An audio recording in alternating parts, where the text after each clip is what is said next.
Hey guys, Luke here and welcome back to episode 6 of my Rugby League Live 3 Win 1 Take 1 series. Now in this episode we're going to be taking on the Parramatta Eels and the Penrith Panthers. So both games I'm actually pretty confident about winning, or was pretty confident about winning I should say, because it's a post commentary. But yeah, I was looking at, thinking I was going to put up a bit of a score on both these sides.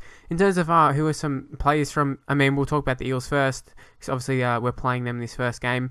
I was thinking, maybe Will Hopewadi. I've come up against him on this game and he's been pretty damaging. Maybe like John Flower as well, so we can have both Israel and John in the sides there. But surprisingly, the Eels, to their credit, actually, they came out the ones firing. They caught us offside just before they passed it straight into us. But we did rebound pretty well there. As you see, we won a penalty. I think it was through Sam Burgess. And then Israel Folau just sort of stepped his way around the players and he's going to race away and score right under the post for the bonus try. Very, very easy there, and that was just due to the fact that it came off the quick tap and there was no fullback at home for some reason. I'm not sure why exactly. I think it was a quick tap just there. But we did benefit off a penalty. It sort of got us out of trouble a little bit there. But Israel Folau, very, very good player. I think he's 90 rated by the person who made him.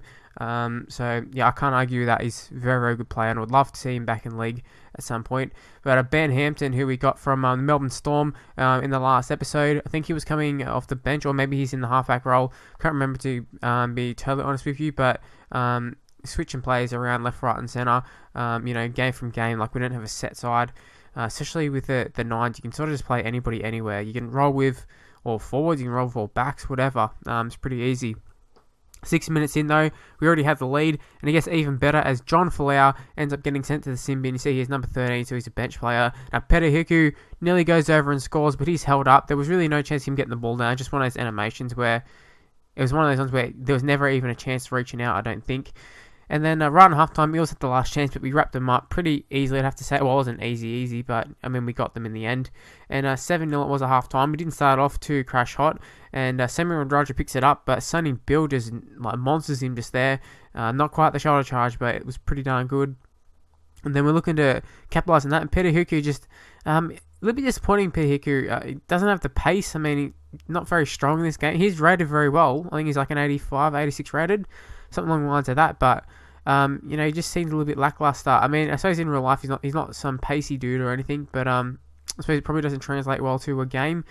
But yeah, nonetheless, he's going alright. I saw Haslam came across from his wing all the way nearly across the whole field or whatever, and then Josh Hoffman just burns. I'm guessing it's like Faremo or someone. I don't know who it was, but just burns his defender. Gets on the outside of him, and Hoffman. I talked about him when we first got him, and I've played through a fair way ahead, and Josh Hoffman is an incredible player on this game. He's just so good. Like everything about him on this game, he's like the perfect player. Same as like Kevin Naguam. These sort of players, aren't the best players in real life, but they're very, very good in the game. But a 13-0 lead is going to turn to a 13-6, 13-4 lead. Kick to come. They probably kick it. Chris Sando, he won't miss this one for sure. Straight over the black dot. And the Eels are right back in this game. Obviously, that bonus point might come into play that we ended up getting, because the computer doesn't seem to be able to get the bonus points unless they literally ran through, say right now, whoever this is running it back, unless they went through and scored untouched. That's the only way they can really get the bonus points by looks of things. But John Folau actually is going to dodge that tackle. I think it might have been Josh Hoffman who missed that one, or maybe it was Valentine Holmes. Can't really remember, but a full-on talked Hoffman up, and I think he went and missed a tackle there. But they had to get through the rest of the side. For him to make the tackle, he made a big chase anyways. But we still got that 1 point lead, and it's up for us to lose this one. We're playing very, very dumb, and I'll tell you what, it's just not going to get much better here. Kieran Foran drawing and passing, gets it to Kenny Bromwich, just get tackled, take the tackle, but you imbecile, and we throw the offload. And that was just dumb play by me. But right here, we've got a chance to get the ball, and Haslam can't get it. Radradra just draws and passes. Chris Sando will go over and score. And Chris Sando wins the game for the Eels. Wow, that was, at the time, I was mad, but I wasn't mad, because I don't know how to explain it. It was kind of strange. Part of me was thinking, well, shit, I'm going to lose. But then there was another part of me was like, oh, we'll just score from the kickoff, not a problem. I wasn't even, that worried. But as you can see here, another bad pass, and I think it might have been Kenny Bromwich again. Just blew it, and the Eels actually pick up the victory. Come back and win in the last few minutes. It was very shocking to say the least, I'd have to say. But Reece Robinson, Sano Folau picked up tries to them, and Israel Folau scored a bonus for us. Hoffman scored a regular try.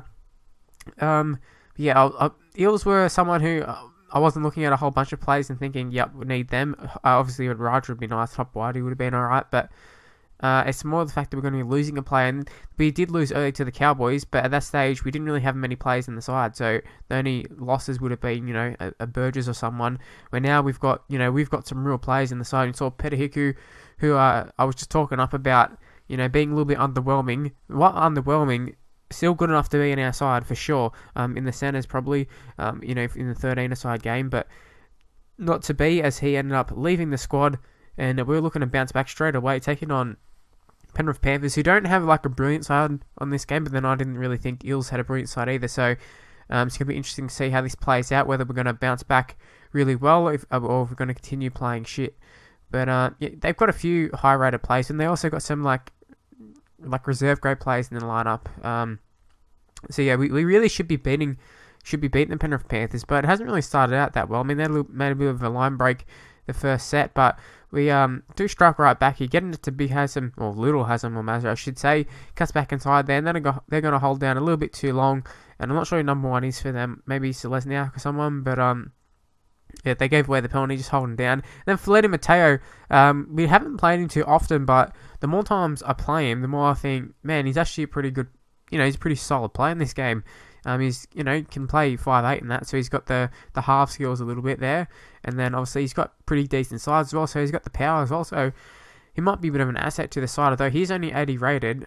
I find some players in this game, it doesn't really match the, the ratings of the players. It's like FIFA, like some 78 rated players are just incredible in FIFA, and then you get some 85 rated, like Higuain every year, always feels like average as hell, but he's 85 rated, but you get, 80 rated Lacazettes or whatever who kill it, and I find that's the same in this game. It is to be expected. You've got to be totally honest with that. It's just to be expected. Has them kick the goal as well, and then we go straight over from dummy half. Andrew McCullough just was looking for a run, and they were all sort of doing nothing, and just went for it and went straight over, and got the lead. Well, the lead's extended, and at this stage, I'm sort of thinking it's time for a bonus player. We lost a player. Maybe we can just regain. I mean, Petahiku is a great player. Tough to sort of replace him, but we can do our best here. Maybe we can find another gun centre. I didn't catch exactly who's in the side for Penrith, but ended up scoring another try, so just 9 points off now, and we've got a kick to come. Really nice if we can get a bonus try, that'd be awesome. And Hasem makes no mistake with this one, 3 from 4. Did miss that second goal, I think it was. We got it in the red, but that last one, perfect. Well, it wasn't quite perfect, but near enough perfect. So we can take that.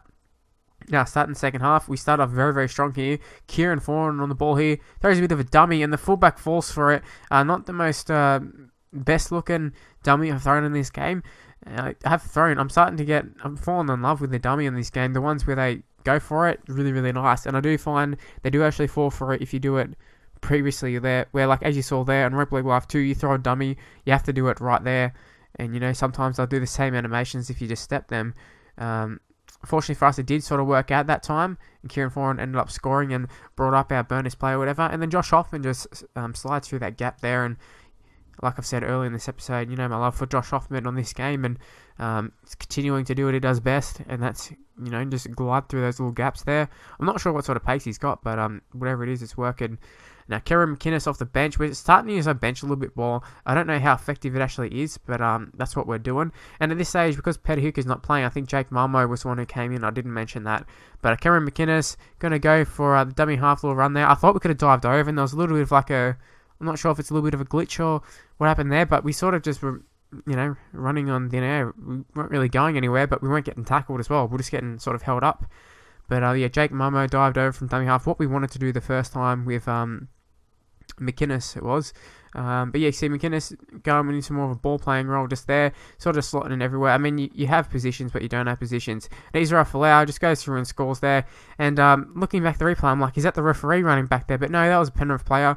I'm not sure if we just got them into a good position where you can sort of just get in between players and they wait to tackle you, or maybe it was a referee, I'm not sure, but I don't know, whatever it is, good play by Israel Folau, just hitting the gap and going for it. And you do have to just pin the ears back sometimes. And I believe it actually probably was the referees looking by that, but they got a very similar uniform to the Penrith side, and that's one thing they do need to fix up for this game. They need to fix up the uniforms, because obviously you can see the referees look near identical to the Penrith Nines kit, so or jersey I should say. So need to get that fixed up. But we're running up a score. It's not the first time we've run up a huge score on a side, but 57-0, I'm pretty sure that's the biggest we did. I think we beat Manly 50-0, but a 57-0 against the Penrith Panthers, that's pretty darn impressive. 12 out of 14 completion, so I'm very, very happy with that.